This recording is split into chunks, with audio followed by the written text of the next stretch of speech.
मज़र अब्बास साहब, कैसे देखते हैं आज इत्तलात ये आ रही हैं कि इमरान खान साहब की ज़ेर सदारत मुशावरती इजलास हुआ जिसमें बाकायदा तौर पर यह फैसला हो गया है कि 20 दिसंबर से पहले पहले पंजाब असम्बली तहलील करना अनाउंस हो जाएगा, डेट अनाउंस कर दी जाएगी। कुछ खदशात का इजहार किया जा रहा था चौधरी परवेज़ इलाही साहब की जानिब से। आपको लगता है सर ये इतना आसान होगा इमरान खान साहब के लिए और अब बाकायदा उनके एंड पर फैसला हो गया या अभी भी चैलेंजेस होंगे उनके लिए? नहीं, मेरा ख्याल है उन्होंने अपना जहन बना लिया है और चौधरी परवेज इलाही के पास भी कोई बहुत ज्यादा ऑप्शन नहीं है और वो इमरान खान के फैसले के साथ ही जाएंगे। जो उनके तहफ़्फ़ुज़ात थे या जो उनकी कंसर्न थी वो उन्होंने शो कर दी। अब अगर कॉन्सिक्वेंसेस के नतीजे में इमरान खान को नुकसान होगा तो चौधरी परवेज इलाही ज़्यादा बेहतर पोजीशन में होंगे ये कहने के कि मैंने तो आपको समझा दिया था। लेकिन मेरा ख्याल है इमरान खान के पेश नज़र 2-3 चीज़ें हैं जिसकी बिना पे वो ये जिसके नतीजे में वो ये करने जा रहे हैं। एक तो ये कि उन्हें ये नजर आ रहा है, ये जरूर है कि एडमिनिस्ट्रेशन उनके हाथ से निकल जाएगी।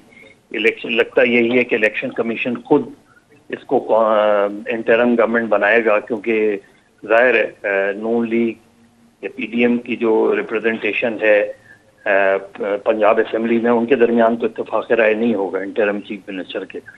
तो अब और एडमिनिस्ट्रेशन भी जाहिर है उन्हीं की होगी, तो वो खदशात हैं। लेकिन इमरान खान को जो जिस वजह से वो ये करने जा रहे हैं, उन्हें ये नज़र आ रहा है कि उनकी पॉपुलैरिटी इतनी है कि वो पंजाब असेंबली में अक्सरियत हासिल कर लेंगे और यही वजह है कि इसी की बिना पे उन्होंने ये फैसला किया है कि वो अक्सरियत हासिल कर लेंगे। और जब अक्सरियत हासिल कर लेंगे तो कौमी असेंबली में जब इलेक्शन होंगे और इंटरम गवर्नमेंट बनेगी कौमी असेंबली में, तो पंजाब और खैबर पख्तूनख्वा में अगर पीटीआई जीतती है तो फिर पीटीआई की ही हुकूमत होगी, वहां इंटरम गवर्नमेंट नहीं बनेगी। लेकिन इसमें मगर आप क्या समझते हैं कि ये इन्होंने अपना इस हवाले से जहन बना लिया है कि हम अपना असम्बलियाँ तोड़ेंगे और हुकूमत ने फैसला किया हुआ कि हमने हम इलेक्शन करवा देंगे, जनरल इलेक्शन में नहीं जाएंगे? आपको लगता है कि इमरान खान ये तैयार हो गए इसके लिए कि जी ठीक है, अगर केपी में और पंजाब में इलेक्शन करवाते हैं तो मैं लड़ूंगा? आपको लगता है कि ऐसा सिनेरियो बन रहा है? जी मुझे लग रहा है, क्योंकि वो मेरा ख्याल है उन्हें ये, क्योंकि जाहिर है पंजाब में ज़िमनी इलेक्शन तो नहीं होंगे ना, फिर तो वो जनरल इलेक्शन होंगे 5 साल के लिए।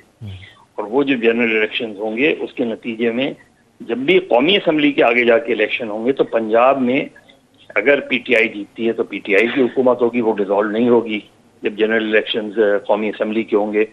केपी में अगर पीटीआई जीतती है तो पीटीआई की हुकूमत रहेगी। और उसके साथ ही एक एडिशनल फ़ायदा जो उनको होगा वो ये एक साइकोलॉजिकली असर पड़ेगा जो कौमी असम्बली के इलेक्शन होंगे, क्योंकि अगर पीटीआई में जहाँ जहाँ एमपीएस जीतेगी तो वहाँ कौमी असम्बली की इलेक्शन होंगे उसमें पीटीआई को एडिशनल एडवांटेज होगा कि अगर पीटीआई, तो फर्ज करें पीटीआई अगर वहाँ से कर जाती है तो ज़ाहिर है कौमी असम्बली पर उसका असरात आएंगे। चले इसमें जी ये तो ठीक है, तजर्बा हम पहले भी एक दफ़ा कर चुके हैं 90s में कि जी 2 दिन के बाद कौमी असम्बली के इलेक्शन के बाद 2 दिन के बाद जो है ना वो सूबाई असम्बलियों के इलेक्शन हुए थे। लेकिन मतलब ये बताएं कि इमरान खान साहब के लिए जो 26 नवंबर के बाद सूरत हाल बनी है, उनके मुखालफिन तो कहते हैं जी कुछ नहीं कर पाए, जो दबाव उनको लाना था ना आर्मी चीफ अपनी मर्जी का लगवा सके, ना इलेक्शन कमीशन को तब्दील करवा सके, ना इलेक्शन की डेट ले सके।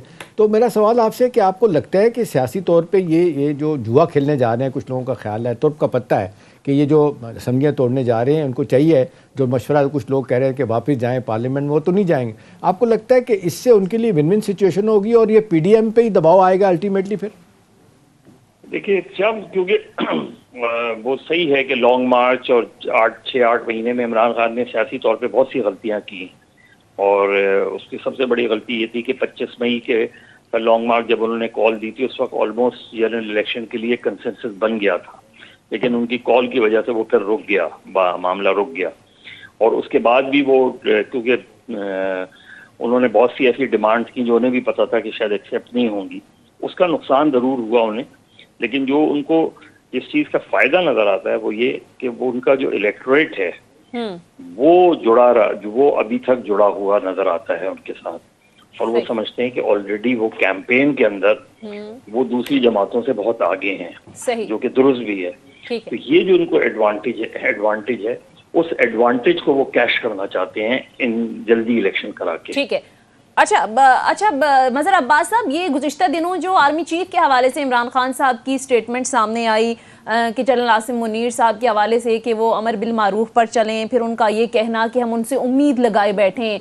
अब ज़ाहिर एस्टैब्लिशमेंट तो कह चुकी है कि हमारा फैसला अटल है कि हम एक पॉलिटिकल हो गए, हमारा सियासत से कोई लेना देना नहीं है। फिर खान साहब की जानिब से इस तरह के बयानात आपको लगता है कि किसी डेस्परेशन का नतीजा है, या किस तरह की उम्मीद आपको लगता है कि लगाए बैठे वो नए आर्मी चीफ से? देखिए वो इस हवाले से उन्होंने जनरल के हवाले से भी और दीगर हवाले से एस्टैब्लिशमेंट उन्होंने इतने अपने 6-8 महीने में इतने सारे फ्रंट खोल लिए और किसी एक फ्रंट पे भी उनको कामयाबी हासिल नहीं हुई। ना वो इलेक्शन कमीशन पे कोई दबाव डाल पाए, ना वो एस्टैब्लिशमेंट पे कोई दबाव डाल पाए, और ना ही वो हुकूमत पे कोई दबाव डाल पाए। तो वो क्योंकि जिस पिच पे जाके खेलना चाहते हैं उस पिच से फिर उनको मायूसी होती है। अब उनके पास वाहिद जो उनको सपोर्ट है जिसको वो कैश कराने जा रहे हैं, क्योंकि जो पिंडी वाला लॉन्ग मार्च हुआ था उसको भी अल्टीमेटली उन्हें कॉल्ड ऑफ करना पड़ा। तो अब वो जो ये समझ लें कि उनका ये आखिरी जुआ है, और वो आखिरी जुआ यही है कि वो पंजाब असेंबली और खैबर पख्तूनख्वा असेंबली में उनके नज़दीक वो 2/3 मेजॉरिटी हासिल करें, और उसके नतीजे में दबाव पे आएगी हुकूमत, और सिर्फ हुकूमती दबाव में नहीं आएगी। जब भी कौमी असेंबली डिसॉल्व होगी तो इमरान खान ऑलरेडी 2 सूबों में, जिसकी तकरीबन पाकिस्तान के 70% जो है कॉन्स्टिट्यूंसी में इमरान खान की हुकूमत होगी। अगर मैं उस सिनेरियो में बात करूं कि जो वो समझते हैं कि 2/3 मेजॉरिटी आ जाएगी, तो वो फिर उनको एक एडिशनल फायदा नजर आता है। और लेकिन ये आखिरी जुआ है, अगर इस जुए में भी उनको शिकस्त होती है फिर तो क्या उनके लिए मुश्किलात। अच्छा मज़हर, एक चीज़ और बताइएगा कि ये जो हमने देखा कि 75 साल की पाकिस्तान की तारीख में हमारी सिक्योरिटी मिलिट्री इस्टेब्लिशमेंट इनका एक बड़ा रोल रहा है, आपसे ज़्यादा कौन जानता होगा। अब ये लोगों का कहना कि जी मौजूदा सूरत हाल में जबकि एक दूसरों के ख़िलाफ़ इतनी ज़्यादा अना की लड़ाई शुरू हो गई है, बातचीत करने के लिए तैयार नहीं है, मुल्क का बेड़ा गर्क हो रहा है माज़रत के साथ, लेकिन फिर भी अपने पार्टी पॉलिटिकल और पर्सनल इंटरेस्ट की तरफ ही बैठे हुए हैं। तो आपको लगता है कहीं ना कहीं किसी को कोई इंटरवेंशन करनी पड़ेगी? अक्सर कहा जाता है वो नवाज़ार नसरुल्लाह मरहूम जैसी पर्सनैलिटी तो पाकिस्तान में रही कोई नहीं है, तो अल्टीमेटली ये मजबूर कर देंगे इस्टेब्लिशमेंट को बावजूद एक पॉलिटिकल होने के, क्योंकि ज़ाहिर है वो मुल्क के अगर खुदा न खास्ता हालात ख़राब होते हैं, मतलब सूरत हाल मैं आपको क्या बताऊँ इतनी ख़राब हो गई है मज़हर कि आज मुझे एक साहब बता रहे थे फार्मास्यूटिकल वाले कि $5000 की एलसी नहीं खुली दवाइयाँ मंगवाने के लिए, बाकी चीज़ों से छोड़ें। वो कह रहे हैं कि $2.5 लाख जो $2.5 लाख जो है ना सिर्फ एयरलाइंस वालों का पड़ा हुआ है, अपना स्टेट बैंक उनको रिपैट्रिएट नहीं करने दे रहा। बाकी जितनी कॉर्पोरेट कंपनियां बाहर की कंपनियां काम कर रही है उनका सारा पैसा उनका प्रॉफिट रोका हुआ है। तो सूरत हाल जो है वो टेक्निकल डिफ़ॉल्ट तो हो गया, सॉवरन डिफ़ॉल्ट पता नहीं अल्लाह बचाए हमें। तो ये इतनी खौफनाक सूरत हाल है, तो मेरा सवाल आपसे है कि कहीं ना कहीं उनको मजबूरन आना पड़ेगा पिंडी वालों को। इसके बजाय मैं अब भी ये कहूँगा कि उनको नहीं आना चाहिए। ठीक इसके बजाय बेहतर ये है कि जैसे मुल्क भर के कारोबारी लोग हैं, बिजनेसमैन लोग हैं, सिविल सोसाइटी के लोग हैं, वो मुश्तरका तौर पे अपोजिशन और गवर्नमेंट पे ये दबाव डालें कि वो बैठें, इसका हल निकालें, इलेक्शन का कोई फ्रेमवर्क दें, और मुल्क को जो है एक परमानेंट इकोनॉमिक कोऑर्डिनेशन वो बनाएं, और उसके तहत मुल्क को आगे ले जाने के लिए, बजाय इसके कि इस्टेब्लिशमेंट जो है वो डायरेक्टली जब इस्टेब्लिशमेंट आती है तो फिर बड़े मुश्किलात का सामना करना पड़ता है। जरा सा भी उनका टिल्ट नजर आएगा तो वो उनके ऊपर ये इल्जाम लगेगा। तो मेरे ख्याल में उससे बेहतर ये है कि पाकिस्तान में पावरफुल बिजनेस कम्युनिटी है, पाकिस्तान में पावरफुल सिविल सोसाइटी है, पाकिस्तान में जो पढ़े लिखे लोग हैं सीनियर, वो मुश्तरका तौर पे अपना एक चाहे आप कंसोर्शियम उसका नाम दे दें या किसी का भी, वो दोनों को बैठाएं और दोनों को बैठा के इसका लेकिन माजरत के साथ मज़हर उनकी बात कोई सुन नहीं रहा। अभी आप देख लें पिछले दिनों गैलप वालों का सर्वे आया था, 88% जो पाकिस्तान के बिजनेस कम्युनिटी के लोग हैं उन्होंने नो कॉन्फिडेंस का इजहार किया था मौजूदा सूरत हाल पे। वो कह रहे थे कि फ़ौरन इस मसले का हल तलाश किया जाए। वो तो आप देख लें नरम गोशा रखते हैं PMLN के लिए गैलप वाले, इसके बावजूद उन्होंने कहा कि बिजनेस कम्युनिटी खुश नहीं है, नाराज़ है और परेशान है। तो मेरा सवाल आपसे ये कि कितना का और इंतज़ार करेंगे? खुदा ना खास्ता हम यही चाहते हैं कि कोई एक उस्ताद आन पड़े फिर सारे बैठ के कहेंगे ये क्या हो गया। हर मरतबा इस्टेब्लिशमेंट इंटरफेयर करे, हर मरतबा सुप्रीम कोर्ट इंटरफेयर करे, हर मरतबा मामला इस्टेब्लिशमेंट और supreme court let the politicians deal with the situation. नहीं करते डील विद द सिचुएशन तो अपने हाथ हटा लें।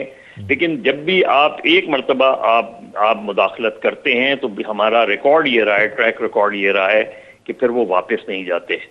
अब आप बैठाएंगे फिर वही होगा। मतलब इमरान खान बजाय इसके कि जनरल आसिम मुनीर के लिए ये कहें कि वो अमर बिल मारूफ पर वो आए, इमरान खान खुद इस चीज को आगे क्यों नहीं बढ़ाते? वो खुद क्यों नहीं गैर मशरूत मुज़ाकरात की बात करते? करें गैर मशरूत मुज़ाकरात। गैर मशरूत मुज़ाकरात क्या होंगे? इलेक्शन पर ही होंगे ना, सियासत पे भी होंगे ना। उसको मशरूत क्यों कर रहे हैं वो? तो मेरा ख्याल है हार्ड लाइन्स खत्म करनी पड़ेंगी, पॉलिटिशियंस को हार्ड लाइन्स खत्म करनी पड़ेंगी और लोगों को लाना पड़ेगा, बैठना पड़ेगा इस वक्त। क्योंकि गवर्नमेंट, अगर इमरान खान मुज़ाकरात की बात करते हैं, गैर मशरूत मुज़ाकरात की बात, तो गवर्नमेंट को दबाव में लाने के लिए, गवर्नमेंट को उसके लिए ज्यादा वो नहीं होगी। इमरान खान को अपनी अना को थोड़ी देर के लिए साइड में करके वो कॉल दें, और कॉल ये दें कि मैं गैर मशरूत मुज़ाकरात। ठीक है। अच्छा मज़हर अब्बास साहब, आखिर में सर ये बता दीजिएगा कि इमरान खान साहब का मुतालबा यही है कि अर्ली इलेक्शन, जब से उनकी हुकूमत खत्म हुई, बिलफर्ज आम इंतखाबात हो जाते हैं, खान साहब इक़्तिदार में आ भी जाते हैं, तो आपको लगता है कि उनके पास कोई प्लान है मुल्क को सही सूरत हाल या सही डिगर पर लेकर जाने का? मुआशी इसके साथ ये भी बता दें, वक्त कम है, कि ये एक तरफ हटदर्मी इमरान के पार्ट पे है तो पीडीएम के पार्ट पे भी है ना। अब उन्होंने कहना शुरू कर दिया कोई बात नहीं होगी, पार्लियामेंट में आओ वापस। ये तो छेड़ने वाली बात है ना उसको। जी मज़हर साहब, ये शाम साहब वो इसलिए कर रहे हैं क्योंकि इमरान खान का रवैये की वजह से। अगर वो शुरू में ही, मैंने जिस तरह कहा ना कि 25 मई से पहले ऑलमोस्ट ये कंसेंसस बन गया था कि असेंबलियां डिसॉल्व कर जाएंगी, और नवाज शरीफ भी इसके लिए तैयार हो गए थे। लेकिन फिर जब इमरान खान ने कॉल दे दी तो उसके बाद फिर उन्होंने कहा कि ये तो इस वक्त अगर असेंबली डिसॉल्व की तो ऐसा लगेगा जैसे हमने पीटीआई के प्रेशर में असेंबली डिसॉल्व कर दी है। तो हमारे यहाँ सिर्फ एक तरफ नहीं, हमारे यहाँ दोनों तरफ अना के मसले हैं, और अपनी अना को जब तक ये खत्म नहीं करेंगे तो ये मसला हल होगा नहीं। सिस्टम कोलैप्स कर जाएगा, ऑलमोस्ट प्रैक्टिकली कोलैप्स कर ही गया है सिस्टम, और सब ने अपने अना के मसले में, उसके बाद जब कोई कॉन्सिक्वेंसेज होंगे तो एक दूसरे पर ब्लेम डालेंगे।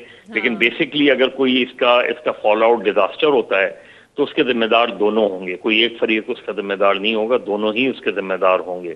लेकिन मेरा ख्याल है कि ये एक पॉलिटिकल मूव है। असेंबलियों को तहलील करना एक गैर सियासी या गैर जमहूरी मूव नहीं कह सकते हम इसे, एक पॉलिटिकल मूव है कि वो सूबाई असेंबलियों के इलेक्शंस करा के ज्यादा सीटें हासिल करना चाहते हैं। और ये याद रखें कि अगर पीटीआई को ज्यादा सीटें मिल गई दोनों असेंबलियों में, तो पीटीआई को अगले साल से मुराद ये कि 2024 में सेनेट के इलेक्शन में भी डायरेक्टली फायदा होगा। ठीक है। तो ये जो चीजें हैं, क्योंकि ये चीजें पीडीएम के लिए मुश्किल पैदा करेंगी।